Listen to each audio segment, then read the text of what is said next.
What does it say to you that the Department of Justice is sanitizing and erasing the statement of who the Orlando terrorist was pledging his allegiance to? It means if we don't change course, we can expect more tragedies like All right, what Mr. happened McCarthy, in I Orlando. want to talk about, and that would be consistent also with the purge threat of explicitly removing, quote, references to Islamism. mosques specifically as a radicalization incubator. Would you put that in the That's- same I want to talk category? Yes, about sir. some of the symbols, some of the evidence we had in terror attack after terror attack, because some of my Democratic colleagues have suggested this is simply about the use of a word or two, or even, as my friend Senator Coons says, about 3 letters, ism. And I would suggest that the only reasonable conclusion from this hearing is that this deliberate and willful blindness is costing American lives over and over again. Whether you look at Little Rock or Fort Worth or Chattanooga or San Bernardino, over and over again we see warning signs. Over and over again the Obama administration has evidence of radical Islamic terrorism, and over again it doesn't act to prevent it.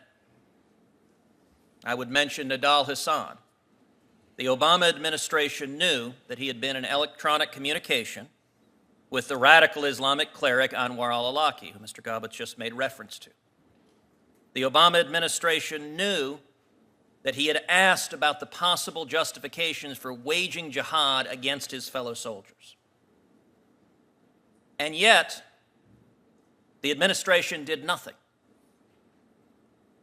And Nidal Hasan murdered 14 innocent souls. In your view, is a soldier communicating with a radical Islamic cleric, Anwar al-Awlaki, asking about the permissibility of waging jihad against his fellow soldiers, preparing PowerPoint presentations, laying out what he believed was a Quranic command to wage jihad? In your view, are those significant red flags that it should have moved the administration to action? They're highly significant red flags, and to dismiss them because it was consistent with his research, as I understand was the main reason, is reckless. And indeed, what his fellow officers said, part of the reason that they did not act against him was political correctness. Let's look at another example, the Zarnaf brothers in Boston. The administration knew that Russia had pointed out that the Zarnaf brothers had traveled to predominantly Muslim Chechnya and Dagestan provinces. He was interviewed by the FBI, the elder brother. Russian authorities a second time notified the administration that they believed them to be religious extremists. The elder brother returned to Chechnya and met with Chechen terror-related groups.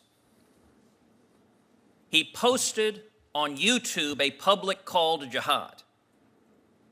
And yet the administration had stopped watching him at that time, did not see the public call to jihad. And that ended up culminating in the two brothers setting off pressure cooker bombs at the Boston Marathon that murdered 3 people and injured approximately 180 others.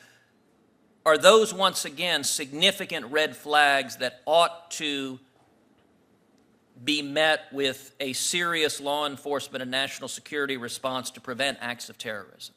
I believe they are, and I think they underscore the problem with treating ideology as if it were not a trigger to violence. And the final example I'll focus on is Omar Mateen.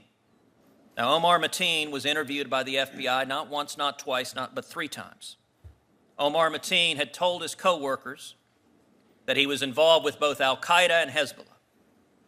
Omar Mateen had watched videos of the radical cleric Anwar al-Awlaki. That is one connecting theme of a number of these terrorists. Omar Mateen was interviewed one time because of his relationship with Moner Mohammed Abu Salha, the first American-born suicide bomber who died in Syria in 2004. And there's evidence to indicate they may have attended the same mosque. Are those, again, the sorts of red flags that ought to trigger serious law enforcement and national security scrutiny to prevent terrorist attacks? Yes, they are. Is it a reasonable inference in your experience, having spent nearly 2 decades as a prosecutor, that the administration's scrubbing, refusal to acknowledge the existence of jihad or radical Islam, as this chart shows, literally erasing it from their training materials, has some connection to this administration over and over and over again, having serious evidence of radical Islamic terrorism, and yet not acting to prevent terrorist attacks on United States soil? I think so. And again, I think it's incredibly reckless to take the position that because ideology is constitutionally protected to have, such that you can't prosecute someone for having it, that you therefore drop investigative efforts and drop intelligence efforts on the theory that ideology is simply something we don't need to worry about. Thank you, Mr. McCarthy.